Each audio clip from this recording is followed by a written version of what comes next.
अस्सलाम वालेकुम। आप देख रहे हैं आज के trading and training YouTube channel और मैं हूं हर्ष भट्ट। मार्केट व्यू के साथ हाजिर हैं। सबसे पहले कल के लिए माजरत, कल वीडियो बहुत जरूरी थी लेकिन प्राइम मिनिस्टर साहब जो है उनका खिताब सुनना भी बड़ा जरूरी था और उसके बाद फिर हमारा डिस्कशन ग्रुप जो होता है रात को उसकी तैयारी भी करनी होती है, तो इसलिए टाइम बहुत थोड़ा रह गया था। वीडियो जो है वो वैलिड टाइम नहीं बना सका। आज कल वाली बातें भी और आज भी डिस्कस करते हैं। प्राइम मिनिस्टर साहब ने कल जो पैकेज दिया बहुत ही जबरदस्त, लेकिन अगर फाइनेंशियली देखा जाए तो इतना बड़ा पैकेज एब्जॉर्ब करना गवर्नमेंट के लिए इस वक्त बहुत मुश्किल है। लेकिन कुछ तो है जिसकी पर्दादारी है, कहीं ना कहीं से कुछ ना कुछ इंसेंटिव जो है वो जरूर ऑफर हुआ है आने वाले दिनों में गवर्नमेंट को, जिसकी बुनियाद पर इतना जबरदस्त पैकेज है। जबरदस्त इसलिए कि तेल की कीमतें दुनिया में बढ़ रही हैं लेकिन यहाँ पे कम की गई हैं। बिजली का जो टैक्स और रेट बढ़ाने का आईएमएफ ने कहा था वो भी कम किया गया है। तो आज एक स्पोक्स पर्सन ने बताया तो है कि आईएमएफ को ऑन बोर्ड लिया है, लेकिन आईएमएफ को ऑन बोर्ड लेने से ज्यादा जरूरी जो दो विजिट्स हैं वहां से कुछ ना कुछ इंसेंटिव जो है उनकी आने वाले दिनों में जब पर्दा हटेगा तो पता चलेगा कि क्या वजह थी कि इतना यकदम अच्छा पैकेज अनाउंस किया। उस पैकेज का हमने कुछ जिनको इंसाइट थी कल मार्केट ने उसको स्मेल किया और प्राइम मिनिस्टर साहब की तकरीर से पहले ही मार्केट ने उस पे रिएक्शन शो किया। आज मार्केट ने ओपनिंग उस लिहाज से दी, बहुत जबरदस्त ओपनिंग, और चूंकि मार्केट ओपन ऊपर हुई है थोड़ी सी नीचे ओपनिंग से क्लोज हुई है इसलिए रेड कैंडल आपको नजर आ रही है, वरना ये ग्रीन कैंडल है। 342 पॉइंट का इजाफा हुआ। आज कुछ लोगों ने प्रॉफिट टेकिंग भी की, लाजमी की होगी, करनी चाहिए। बैंक्स और कंपनीज को प्रॉफिट टेकिंग करनी चाहिए थी क्योंकि बुरे वक्त में सबसे ज्यादा जो बाइंग आई थी कंटिन्यूसली वो बैंक्स की तरफ से और साथ कंपनीज की तरफ से आई थी। लिहाजा अब इन दोनों इंस्टीट्यूशन को माल ऑफलोड करना है और बाकी जो अग्रेसिव इंस्टीट्यूशन है जिनके बारे में मैं अक्सर कहता हूं उनको मार्केट में पार्टिसिपेट करना पड़ेगा। अब बात करते हैं आज की अनाउंसमेंट की। आज लाहौर में प्राइम मिनिस्टर साहब ने स्मॉल और मीडियम इंडस्ट्री के लिए अच्छे पैकेजेस का ऐलान किया है और सबसे बड़ी बात कि जिनके पास पैसा खुला है लेकिन उसका हिसाब नहीं है उनको भी एक इंसेंटिव दिया गया है। और यही इंसेंटिव, इससे बड़ा इंसेंटिव अब इस गवर्नमेंट के पास है ही नहीं, ये मैं आपको बता दूं।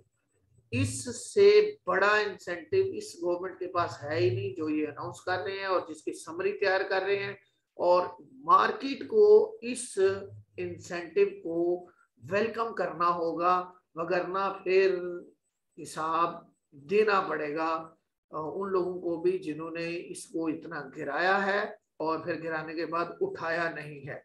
3 माह से गवर्नमेंट को पता तो है कि किन्होंने गिराया है और क्या किया है। अब अगर वो मार्केट में अग्रेसिवली पार्टिसिपेट नहीं करते तो फिर शायद उनको भी आने वाले दिनों में पूछगिछ का सामना करना पड़े। ये आप देख लीजिएगा। और मेरा ख्याल है कि चीजें इतनी डिस्काउंट उन्होंने कर दी हुई है कि वो खुशी खुशी इस चीज को जो है वो एक अच्छी खबर समझ के खुद पहले चीजों को काफी ऊपर लेके जाएंगे, फिर उनके फॉरेन कारपोरेट दोस्त आएंगे और फिर जो इधर के जो हमारे म्यूचुअल फंड्स के इन्वेस्टर हैं वो भी काफी एक्टिव आने वाले दिनों में नजर आ सकते हैं। ये मेरी राह है। चूंकि मार्केट में 19-20 साल का एक एक्सपीरियंस है, हम देखते हैं प्रेसिडेंट मुशर्रफ साहब के दौर में भी कि कैसे कैसे ये इन होते थे, कैसे आउट होते थे, सेम लोग हैं और काफी हद तक इनकी आपस में अंडरस्टैंडिंग भी है। आपने देखा है कि 3 महीने से एक ग्रुप मार्केट को नीचे गिरा रहा है, दूसरा अग्रेसिवली बाइंग नहीं कर रहा है, यानी मर्जी दोनों की शामिल थी। और अब जो है वो गवर्नमेंट के स्पेशली जो फेवर्ड ग्रुप है उसको अग्रेसिवली बाइंग पे आना होगा और किसी भी किस्म के पैनिक को अब्जॉर्ब करना होगा। तो यहाँ से चीजें ऐसा ऐसा टेक ऑफ करेंगी। मार्केट जो है इस को अगर किसी खबर की जो है वो तलाश थी या खबर या किसी न्यूज का इंतजार था तो वो यही थी। इससे बेहतर न्यूज मैं फिर कहूंगा मार्केट के लिए नहीं हो सकती। जो लोग ये समझ रहे हैं कि गवर्नमेंट गई या गवर्नमेंट जा सकती है या नो कॉन्फिडेंस मूवमेंट पास हो सकती है, उनको मशवरा है कि वो आज ही मार्केट से एग्जिट करते। मैं ये बात जज्बात में नहीं कह रहा। अगर उनको ये पता है कि नो कॉन्फिडेंस मोशन कामयाब हो सकती है, तो वो आज ही मार्केट से एग्जिट कर दें, क्योंकि अगर हुई तो पहली तो बात यह है कि मार्केट ही आपको बता देगी कि गवर्नमेंट जाने वाली है या रहने वाली है। और अगर मार्केट ने ना बताया तो फिर मार्केट इस तरह बताएगी कि आप बेचेंगे और बेचने वाला खरीदार मिलेगा नहीं आपको, ये जेहन में रख लें। फिर इंडेक्स 23,000 से 25,000 तक आपको देखना पड़ेगा। लिहाजा इस तरह की रूमर, इस तरह की जो अपने तज्जिए है ना, वो जरा पास ही रखें, क्योंकि मार्केट ऐसा कुछ शो नहीं कर रही फिल वक्त तक जिससे ये पता चले कि मुल्क में पॉलिटिकल हालात कुछ बहुत खराब है। बाकी ये पॉलिटिकल व्यू पे बहस करना मेरा मकसद नहीं था। मेरा मकसद मार्केट की स्ट्रेंथ के बारे में आपको आगाह करना था। वो जो गुमसुम हुआ था कुछ अरसे से, वो भी आज एक शख्स बोला है, और उम्मीद है कि आने वाले दिनों में कुछ तर्जमान, कुछ मेहरबान, कुछ वज़रा जो है वो ऑफ एंड ऑन आपको मार्केट की सिचुएशन के बारे में राय देते नजर आया करेंगे, क्योंकि ये एक इकोनॉमिक इंडिकेटर है। इसकी ग्रोथ, इसकी मूवमेंट बताएगी कि मुल्क के अंदर मुआशी हालात बेहतर है और बेहतरी की तरफ जा रहे हैं। तो देखते हैं कि आज हम अपना बाइंग सेलिंग चार्ट हमारा क्या कह रहा है, और मंथ एंड हो गया है। मंथ एंड पे भी हम देखते हैं कि पूरे मंथ की एक्टिविटी कैसी रही। ये जी आपके सामने बाइंग सेलिंग चार्ट आप देख लें। बैंक्स जो हैं वो आज उन्होंने पैनिकली सेलिंग की, यानी प्रॉफिट टेकिंग की। अपसाइड में $3.30 मिलियन की सेलिंग, कंपनी की $1.64 मिलियन की सेलिंग, और फंड कॉर्पोरेट की थोड़ी सी सेलिंग। बाकी भी जो है वो म्यूचुअल फंड ने $0.91 मिलियन सेलिंग की। बाकी बिल्कुल नॉमिनल सी सेलिंग है। बाइंग पे हैं हमारे इंडिविजुअल्स $4.92 मिलियन की बाइंग, अदर ऑर्गेनाइजेशंस की कुछ बाइंग, और ओवरसीज पाकिस्तानी ने बाइंग की है। ब्रोकर ने बिल्कुल नॉमिनल सी बाइंग की है।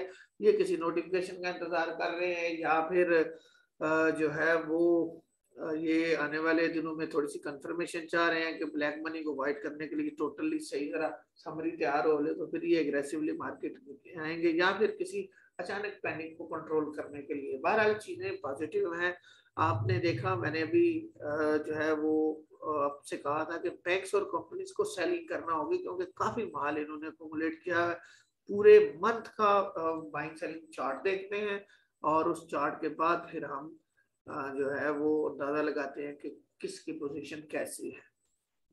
ये आपके सामने बाइंग सेलिंग चार्ट है फरवरी का। इसमें आपको बायर जो नजर आ रहे हैं, बैंक्स हैं $9.01 मिलियन, कंपनी ने $13.51 million, individual $4.26 million, NBFC $0.27 million, other organisation $14.14 million, overseas Pakistani $1.84 million. जबकि सेलिंग साइड को अगर आप देखें तो सबसे ज्यादा सेलिंग की फॉरेन कॉर्पोरेट्स ने सबसे ज्यादा सेलिंग की है। म्यूचुअल फंड्स ने $19.77 मिलियन, उसके बाद फॉरेन कॉर्पोरेट $16.80 मिलियन, और उसके बाद इंश्योरेंस यानी $6.34 मिलियन। तो बाकी जो फॉरेन इंडिविजुअल है नॉमिनल सी सेलिंग, ब्रोकर की नॉमिनल सी सेलिंग, तो ये ब्रोकर के पास भी कैपेसिटी है। फॉरेन कॉर्पोरेट फुली अभी आएगा, जैसे ही MSCI में ये जो आपका इंडेक्स है एनरोल होगा, तो फॉरेन कॉर्पोरेट भी अट्रैक्ट होगा। म्यूचुअल फंड जो है, ये जो ब्लैक मनी वाइट हो रही है, ये एक अच्छा मौका है म्यूचुअल फंड में इन्वेस्ट करने का, या अपनी कंपनी बना के किसी सूरत मार्केट के अंदर आने का। तो इंश्योरेंस के पास भी अभी टाइम है जून तक, और वो इन्वेस्टमेंट कर सकते हैं, उनके पास कैपेसिटी भी है। तो ये जो ऐसे इंस्टीट्यूशन है जो मार्केट के अंदर एक लंबी रैली बनाते हैं, वो आपको गुज़िश्ता चंद माह से सेलिंग पे नजर आ रहे हैं, और स्पेशली पिछले महीने से। अगर वो वापस बाइंग पे आते हैं तो मार्केट अपनी एक अच्छी रैली कंटिन्यू कर सकती है।